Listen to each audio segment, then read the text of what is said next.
Pagi di sebuah sekolah negeri yang riuh, Arya melangkah pelan. Seragamnya tampak kusam, kontras dengan seragam mulus teman-teman sebayanya. Matanya sedikit bengkak, sisa begadang semalam membantu ibunya membuat kue. Ia merasa seperti bayangan di antara keramaian, terasing, tak terlihat, namun selalu berada di bawah pengawasan yang tak menyenangkan.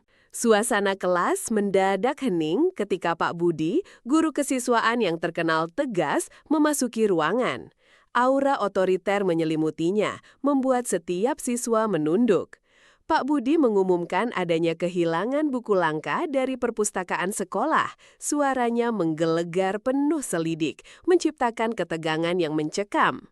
Jantung Arya berdebar kencang saat nama Arya Pratama menggema di seluruh kelas.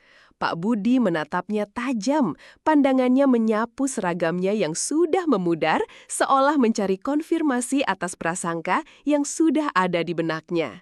Semua mata kini tertuju padanya, rasa cemas merayapi setiap pori. Dengan nada dingin, Pak Budi menuduh Arya telah mengambil buku tersebut, menyebutkan bahwa hanya Arya yang paling sering berada di sudut tersembunyi perpustakaan. Bisikan-bisikan mulai terdengar dari bangku-bangku belakang, seperti jarum menusuk-nusuk harga diri Arya yang malang. Wajah Arya memucat, tangannya mengepal erat di bawah meja. Ia ingin membantah, ingin berteriak, namun suaranya tercekat di tenggorokan. Tatapan menghakimi dari teman-teman dan sorot tajam Pak Budi membuatnya merasa kecil, tak berdaya di hadapan tuduhan yang tidak adil itu. Pak Budi melanjutkan, menyiratkan bahwa kemiskinan seringkali menjadi akar dari perbuatan tercela, seolah menjustifikasi tuduhannya. Ruang kelas terasa semakin sempit, mencekik, seakan semua oksigen direnggut darinya, meninggalkan Arya dalam kubangan rasa malu yang mendalam. Sebagai hukuman atas perbuatannya, Pak Budi memerintahkan Arya untuk membersihkan seluruh toilet sekolah selama seminggu penuh. Perintah itu dilontarkan dengan lantang, memastikan setiap siswa mendengar dan menyaksikan kehinaan yang harus Arya terima. Dengan langkah gontai dan bahu merosot, Arya berjalan keluar kelas menuju toilet yang bau. Air matanya sudah tertahan di pelupuk mata, namun ia menahannya kuat-kuat. Dunia di sekelilingnya terasa runtuh, impian dan harga dirinya hancur berkeping-keping. Suara tawa dan bisikan meremehkan mengikutinya dari belakang, menusuk ulu hatinya seperti belati tajam. Rasa malu yang tak terhingga bercampur aduk dengan amarah yang mendidih, namun tak bisa ia luapkan. Ia hanya bisa menunduk, berharap bumi menelannya. Malam di rumahnya yang sederhana, Arya duduk sendirian di sudut kamar, matanya menatap kosong ke dinding yang usang. Hatinya terasa hancur lebur, remuk redam oleh beban hinaan dan ketidakadilan. Ia merasa benar-benar tertindas, tak berdaya menghadapi dunia yang kejam. Beberapa hari telah berlalu, namun label pencuri buku masih melekat pada Arya. Namun, di balik sorot mata kuyu itu, kini terlihat benih-benih tekad yang membara. Kebencian dan rasa sakit telah bertransformasi menjadi energi positif yang ia sembunyikan rapat-rapat. Sebuah pengumuman di mading menarik perhatian Arya, lomba inovasi sains tingkat sekolah, dengan Pak Budi sebagai koordinator utamanya. Pak Budi kerap membanggakan lomba ini sebagai ajang siswa berprestasi, yang biasanya berarti dari kalangan berada. Senyum tipis terukir di bibir Arya. Sepulang sekolah, Arya tak langsung pulang. Ia mulai menghabiskan waktunya di perpustakaan, bukan lagi di sudut tersembunyi, melainkan di bagian buku-buku fisika dan teknologi yang tebal. Matanya menyusuri setiap halaman dengan fokus yang mendalam, diam-diam menyerap ilmu. Bu Ratna, pustakawan berhati lembut, sesekali melihat ketekunan Arya. Ia mengamati bagaimana Arya menyerap informasi. Tanpa banyak bicara, Bu Ratna memberikan akses khusus kepada Arya untuk membaca jurnal-jurnal ilmiah lama yang jarang disentuh siswa lain, mengakui potensi tersembunyi itu. Malam-malam, Arya kini dihabiskan dengan sketsa rumit dan perhitungan detail di buku tulis usangnya.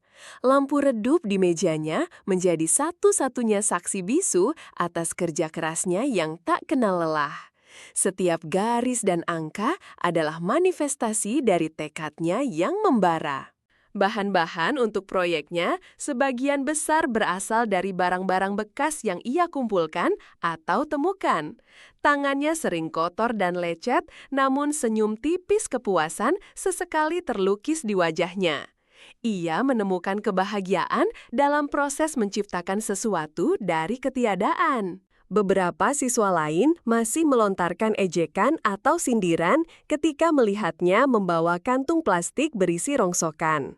Namun, Arya tak lagi merasa gentar. Fokusnya hanya pada satu tujuan, berdiri tegak di mimbar panggung lomba, menunjukkan apa yang bisa ia capai. Bu Ratna sesekali menghampirinya, menanyakan perkembangan proyeknya dengan senyum hangat. Ia tidak banyak memberi nasihat, hanya tatapan percaya yang menjadi dorongan moral bagi Arya. Kepercayaan dari satu orang itu sudah cukup untuk menguatkan langkahnya. Arya menghadapi berbagai rintangan teknis. Beberapa kali prototipe proyeknya gagal berfungsi sempurna. Rasa frustrasi menyergap, namun tekadnya tak goyah. Setiap kegagalan ia anggap sebagai pelajaran berharga yang mengantarkannya lebih dekat pada keberhasilan. Perlahan namun pasti, proyek Arya mulai berbentuk. Ada cahaya yang kini bersinar terang di matanya. Bukan lagi kehancuran, melainkan secercah harapan yang dulu padam, kini berkobar dengan kekuatan yang tak tergoyahkan. Ia siap. Hari Lomba Inovasi Sains tiba. Aula sekolah ramai dipenuhi siswa, guru, dan para juri. Arya datang dengan pakaian yang bersih, meskipun tetap sederhana, membawa maket proyeknya yang ia tutupi kain dengan hati-hati. Udara dipenuhi antusiasme dan sedikit ketegangan. Peserta lain, sebagian besar dari keluarga berada, memamerkan proyek-proyek mewah dengan teknologi canggih. Arya berdiri tenang di sudut, mengamati, tanpa sedikit pun rasa minder. Ia percaya pada idenya, bukan pada kemewahan bahan. Tibalah giliran Arya. Ia melangkah tenang ke panggung. Ratusan pasang mata tertuju padanya. Sebagian besar masih dengan tatapan meremehkan atau rasa ingin tahu yang samar. Atmosfer terasa mencekam, namun Arya menarik nafas, dalam, siap. Di barisan depan, Pak Budi duduk tegak, senyum sinis tersungging di bibirnya. Ia tampak siap menyaksikan kegagalan yang sudah ia prediksi, menantikan konfirmasi atas prasangka buruknya terhadap Arya. Arya mulai mempresentasikan idenya. Sebuah sistem filter air sederhana dari bahan daur ulang yang ia kembangkan sendiri. Ia menjelaskan bagaimana sistem ini dapat menghasilkan air bersih yang layak konsumsi, terutama untuk daerah-daerah minim akses air. Presentasinya lugas, setiap penjelasannya detail, logis, dan mudah dipahami. Demonstrasi filter airnya berjalan sempurna, memperlihatkan air keruh perlahan menjadi jernih. Para juri dan guru mulai mengangguk-angguk penuh kekaguman. Aula yang tadinya sunyi, kini riuh dengan tepuk tangan. Suara decak kagum terdengar dari berbagai sudut. Sebuah proyek sederhana namun brilian yang menawarkan solusi nyata bagi masalah lingkungan. Arya merasakan kehangatan yang tak pernah ia duga. Pak Budi terdiam kaku di kursinya, raut wajahnya berubah pucat pasi, tak percaya pada apa yang baru saja disaksikannya. Senyum sinisnya luntur, digantikan oleh ekspresi terkejut dan sedikit penyesalan yang samar. Semua prasangkanya runtuh seketika. Pengumuman pemenang bergema. Proyek Arya Pratama keluar sebagai juara pertama. Sorak-sorai menggema lebih keras. Beberapa siswa yang tadinya mengejek, kini memandang Arya dengan tatapan kagum, bahkan iri. Keadilan telah ditegakkan. Arya berdiri di panggung, memegang piala. Senyum tulus merekah di wajahnya, merefleksikan rasa lega yang membuncah. Ia tak perlu membalas dengan kata-kata kasar. Piala di tangannya adalah pembalasan yang paling elegan. Harga dirinya kembali tegak, memancarkan kebanggaan yang abadi.